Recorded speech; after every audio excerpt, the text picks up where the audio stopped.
Kaixo neska mutilak, hau da Gazteon kazetaren bideobloga. Gaur pilpilean dagoen gai bat ekartzen dizuet. Noizbait entzun dituzu hitz hauek? Bitcoin, Ethereum, blockchain, Cardano... Bai, gaur kriptotxanponei buruz hitz egingo dugu. Demagun dirua guztiz digitala dela. Baina ez txartel baten bidez ala bankuaren bidez. Dirua guztiz digitala, pribatua eta dezentralizatua da. Kriptotxanponak txanpon digitalak dira eta hauek kriptografia erabiltzen dute.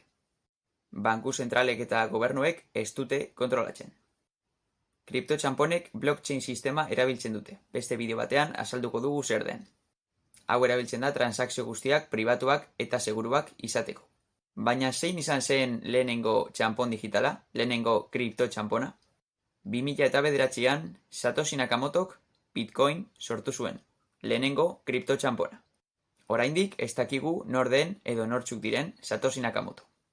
Bitcoin eta gero hainbat kriptotxanpona sortu izan dira.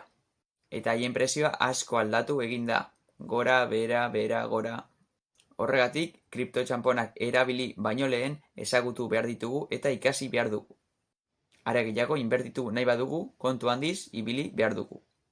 Kriptoekonomiaren munduan estafa asko daude eta horrezagatik jakin behar dugu oso ondo zer egiten dugun gure diruarekin. Igoera eta jaitsiera oso handiak ikaragarriak izaten ditu. Horregatik inbertitzea merkatu honetan oso arriskutsua izan daiteke. Zuk zer uste duzu kriptotxanponei eta kriptoekonomiari buruz? Etorkizuna izango da ala iruzurra. Hau izan da Gazteon kazetaren bideobloga. Beti bezala eskerrik asko eta laster arte.